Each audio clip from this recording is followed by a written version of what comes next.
വേദനിപ്പിക്കുന്നൊരു വാർത്തയാണ് spot live പരിശോധിക്കുന്നത്. തിരുവനന്തപുരം മുക്കോലയിൽ ടിപ്പറിൽ നിന്നും കല്ല് തെറിച്ചു വീണ് ബൈക്ക് യാത്രികനായ യുവാവിന് ദാരുണാന്ത്യം.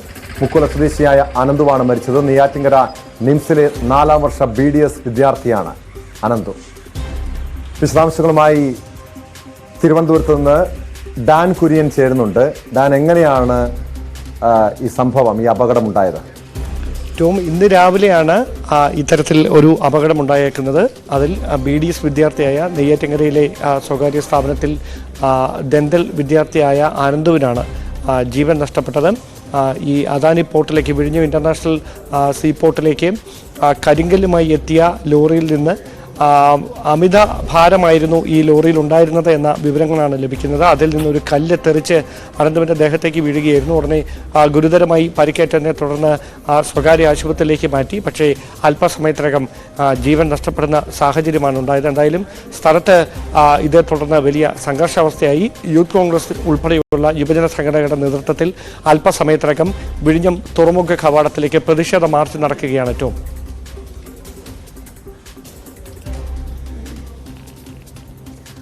ഡാൻ, നമുക്കറിയാം കൃത്യമായ മാനദണ്ഡങ്ങളുണ്ട്.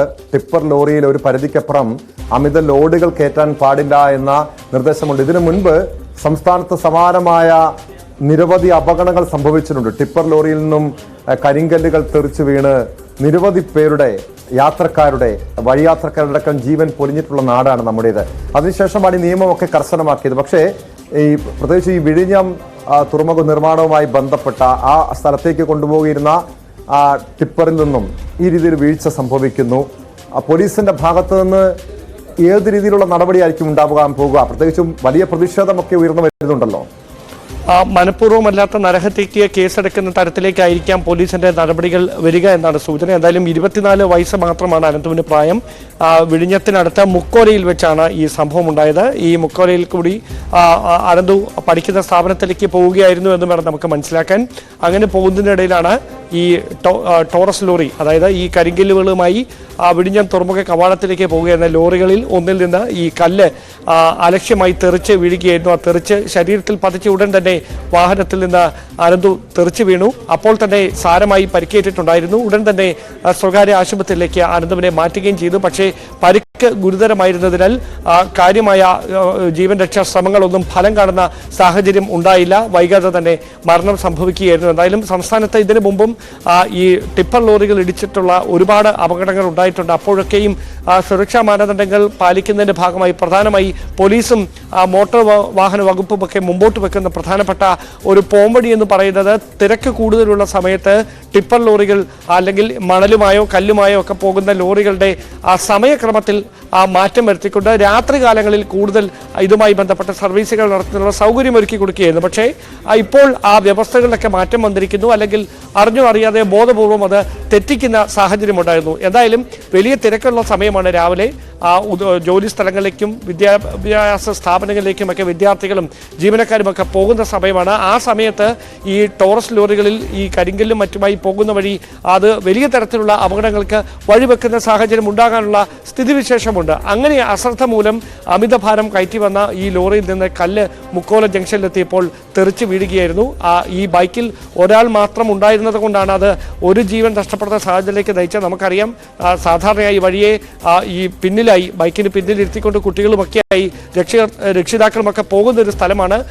അതുകൊണ്ടാണ് കൂടുതൽ ഒരു ആളപായം ഉണ്ടാകാത്ത തരത്തിൽ, അവിടെ ആളുകളുടെ തരത്തിൽ വലിയ പ്രതിഷേധമൊക്കെ ഉയരുന്ന ഒരു പശ്ചാത്തലം കൂടി ഉണ്ടായിരുന്നു. എന്തായാലും ഏത് തരത്തിലുള്ള നടപടികളിലേക്കായിരിക്കും പോലീസ് പോവുക, മോട്ടോർ വാഹന വകുപ്പ് ഇനി അങ്ങോട്ട് പോവുക എന്നൊക്കെയുള്ളത് കാത്തിരുന്ന് തന്നെ കാണേണ്ടി വരും. പക്ഷേ തുറമുഖ കവാടത്തിലേക്ക് ഇതിൽ പ്രതിഷേധം രേഖപ്പെടുത്തിക്കൊണ്ട് യുവജന സംഘടനകൾ ഈ സ്കൂൾ സമയ പരിധിയിൽ ഈ ടിപ്പർ ലോറികൾക്കൊക്കെ നിയന്ത്രണം ഏർപ്പെടുത്തിയതാണ്. ഈ രീതിയിൽ അമിതമായ വേഗതയിൽ ടിപ്പർ ലോറികളുടെ ചീറിപ്പാഞ്ഞുള്ള യാത്രകൾ കാരണം വലിയ അപകടങ്ങളൊക്കെ അടിക്കടി ഉണ്ടായ ശേഷമാണ് ഈ രീതിയിൽ നമ്മുടെ നാട്ടില് നിയമം കർശനമാക്കിയത്. ഇപ്പോൾ ഈ യുവാവിന്, ഈ അനന്തു വന്ന യുവാവിന്റെ ജീവൻ നഷ്ടപ്പെട്ടൊരു സാഹചര്യത്തിൽ നിയമം അല്പം കൂടി കർശനമാകാനുള്ളൊരു സാധ്യതയുണ്ടോ? ആ രീതിയിലുള്ളൊരു സാധ്യത കൂടി പരിശോധിക്കണോ ഡാൻ? സ്വാഭാവികമായും അത്തരം കർക്കശമായ നിയമങ്ങൾ നടപ്പിലാക്കേണ്ടതിൻ്റെ ഒരു അനിവാര്യതയിലേക്ക് തന്നെ വിരൽ ചൂണ്ടുകയാണ് ഈ സാഹചര്യം. കാരണം ഈ 24 വയസ്സ് മാത്രം പ്രായമുള്ള ഒരു യുവാവ്, ഒരു കുടുംബത്തിൻ്റെ മുഴുവൻ പ്രതീക്ഷയായി വളർന്നു വന്ന യുവാവ്, നമുക്കറിയാം ഒരു വർഷത്തെ ഒരു ഹൗസ് സർജൻസിക്ക് ശേഷം വൈദഗ്ധ്യത്തോടെ ജോലി മേഖലയിൽ തിളങ്ങേണ്ട ഒരു യുവാവ്, ആ യുവാവിനാണ് വളരെ അപ്രതീക്ഷിതമായി ഈ അപകടത്തിൽ ജീവൻ നഷ്ടമായിരിക്കുന്നത്. സ്വാഭാവികമായി യുവജന സംഘടനകളുടെയൊക്കെ നേതൃത്വത്തിൽ ഇതിനെതിരായി പ്രതിഷേധമുയരും. ആ പ്രതിഷേധങ്ങൾ തുറമുഖ കവാടത്തിലേക്ക് നടക്കും. കുടുംബത്തിന് നഷ്ടപരിഹാരം കൊടുക്കണം. സാധാരണയായി ഇത്തരം അപകടങ്ങൾ നടക്കുമ്പോൾ ഏത് തരത്തിലുള്ള പല്ലവികളാണോ സംഘടനകളുടെയൊക്കെ ഭാഗത്ത് നിന്ന് മുഴങ്ങിക്കേൾക്കുന്നത്, അതൊക്കെ ഇത്തവണയും ആവർത്തിക്കും. പക്ഷേ അതിനും അപ്പുറത്തേക്ക് ഇത്തരം സംഭവങ്ങൾ തുടർച്ചയായി ഉണ്ടാകുന്നത് തടയാനായി ഏത് തരത്തിലുള്ള നടപടികളാണ് അധികൃതർക്ക് സ്വീകരിക്കാൻ കഴിയുക എന്നതാണ് പ്രധാനപ്പെട്ട കാര്യം. അവിടെയാണ് ഈ നിയമങ്ങൾ വീണ്ടും കർശനമായി നടപ്പിലാക്കേണ്ടതിൻ്റെ അനിവാര്യതയിലേക്ക് കൂടി കാര്യങ്ങൾ എത്തിച്ചേരുന്നത്. ഈ സമയക്രമത്തിൽ മാറ്റം വരുത്തുക, അതായത് റോഡിൽ ഈ വാഹനങ്ങൾ കൂടുതലായി ഓടുന്ന, അല്ലെങ്കിൽ സ്കൂളിലേക്കും മറ്റ് സ്ഥാപനങ്ങളിലേക്കുമൊക്കെ ജീവനക്കാരും വിദ്യാർത്ഥികളുമൊക്കെ പോകുന്ന സമയത്ത് ടിപ്പർ ലോറികളിൽ മണ്ണും ഇത്തരത്തിൽ കല്ലുകളുമൊക്കെ കയറ്റിക്കൊണ്ടു പോയാൽ അത് സമാനമായ തരത്തിലുള്ള അപകടങ്ങൾക്ക് വീണ്ടും വഴിവെക്കുന്ന സാഹചര്യമുണ്ടാകും. അതുകൊണ്ട് തന്നെ ഈ സമയക്രമത്തിൽ മാറ്റം വരുത്തുന്നതടക്കമുള്ള ശാസ്ത്രീയമായ പോംവഴികളിലേക്ക് കടക്കാൻ അധികൃതർ തയ്യാറാകും എന്ന് തന്നെയാണ് നമുക്ക് ലഭ്യമാകുന്ന സൂചനകൾ. വ്യക്തമാണ്. ഡാൻ കുര്യനാണ് തിരുവനന്തപുരത്തു നിന്നും വിവരങ്ങൾ നൽകിയത്.